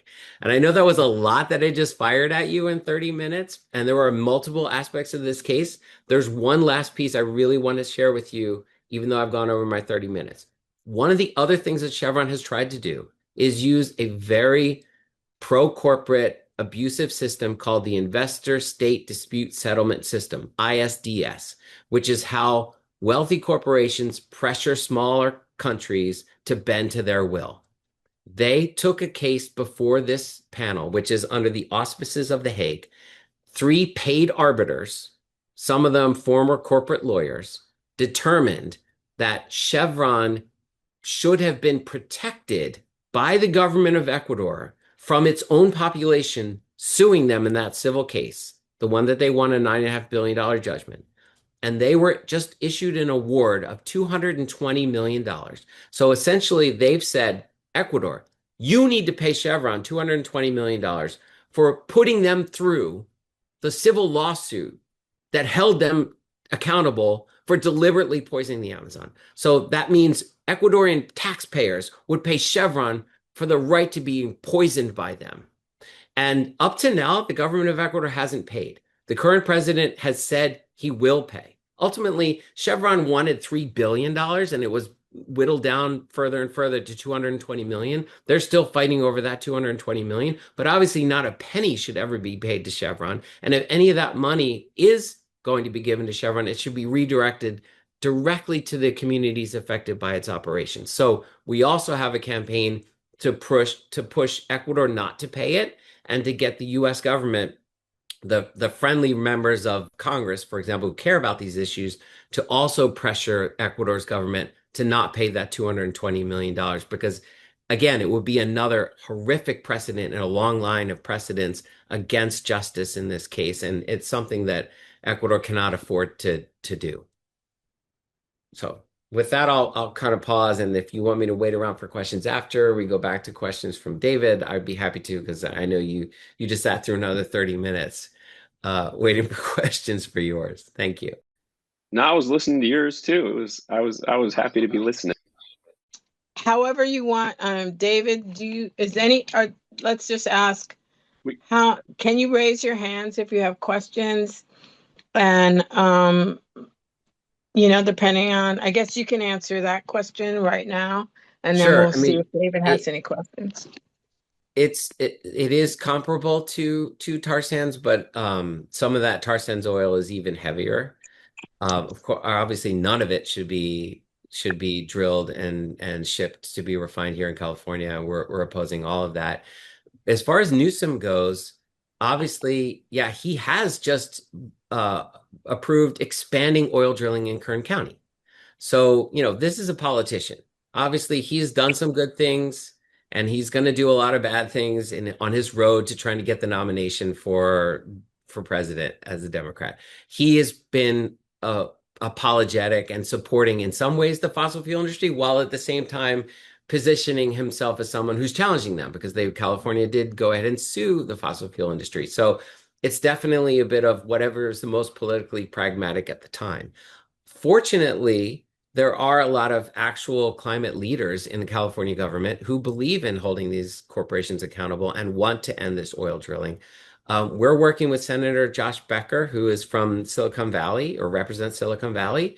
He was one of the people that led that resolution, SR 51. And he's now the head of, I think, Natural Resources Committee with the new California Senate. And Senator Limon is now the head of the president of the Senate. So there are a lot of, I'd say, sympathetic and true supporters in power now in the California State Senate. So I have hope that we can actually make some progress regardless of what Newsom's position is.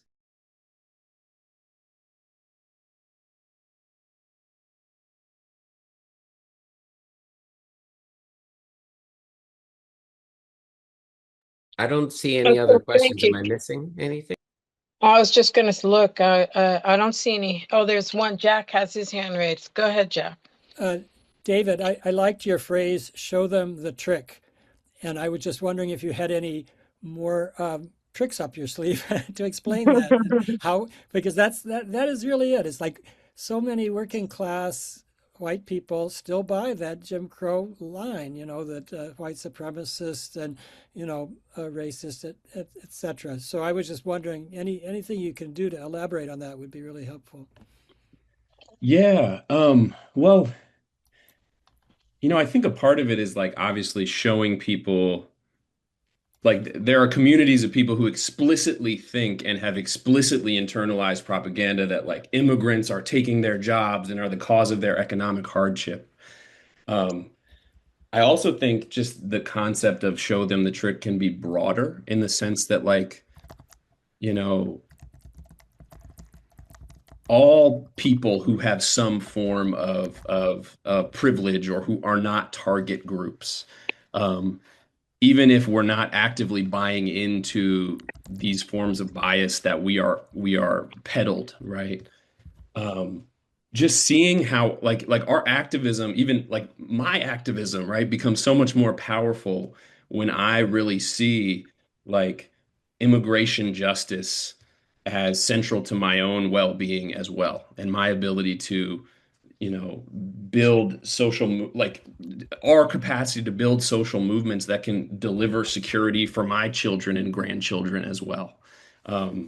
And so I think it's just connecting, like really understanding social oppression as a tool of ruling class power, understanding how its function is not only to deliver direct violence toward target groups, but it is also to divide and distract and manipulate. And if we can understand that, we can see, like with race, right? Like there's so many white folks in the Bay, in liberal cities that are very sort of centered in an oversimplified understanding of privilege, right? Where we don't see our own stake in social change. And so sometimes we can also get into this just like we're this sort of dysfunctional models of activism where we're just like these helpers with someone else's struggle. We're just like completely deferent and shrinking, and we're just in all these weird behavioral patterns, and we don't have a grounded sense of like what our stake is in this. And that doesn't mean that we don't have comparative advantage, right, to other people, but it means we see shared interest and that this is a shared struggle. And I think that's actually something that a lot of movements over time have had, when they've had this analysis, and that's been stripped away. Thank you. Does anybody else have any more questions?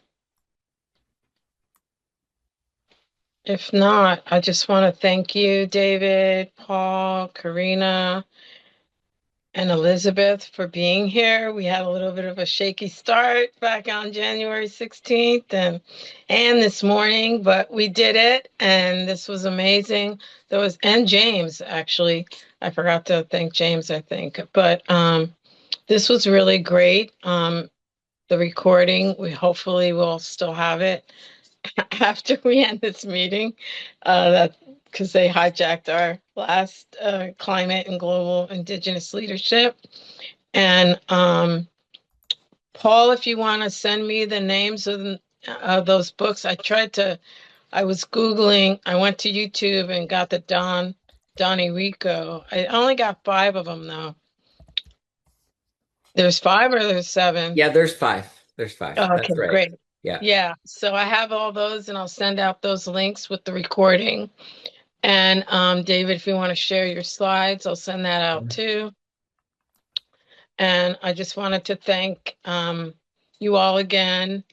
And also, I wanted to thank Jack and Karina who keep this CEMTF going.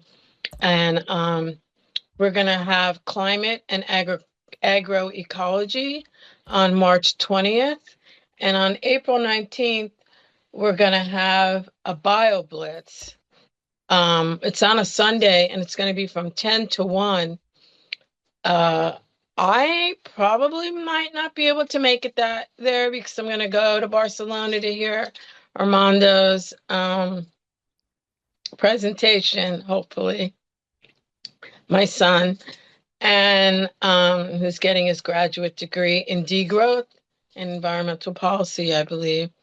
But anyway, that's going to happen on April 19th at Tilden, and there'll be a bus leaving from UC Berkeley that people can take to get up there, or you can just drive up to Tilden in the little farm area. I forget what they call it, but that building that's there, and we'll meet there. And then at Climate and Agroecology, March 20th. So hope to see you there. I know we're in trying times, but we got to find joy when we can, and smile, say hello to a stranger, think about all the things that you learned today, because that will help us in our futures. So thank you. And thank you for all the work that you do, Paul and David, and the other speakers too. James is out there defending folks, and he's here defending folks. So, all right. Have a blessed day, everyone. Stay safe, and stay out in the streets because we got a lot of work to do. Have a blessed day. Okay. Cheryl, can you stay on a minute? I want to just talk to you. Thank you, Yeah. Cheryl and Jack. Okay, thanks everybody. Thanks, everybody. Thank Thank you. you. Bye-bye. Bye.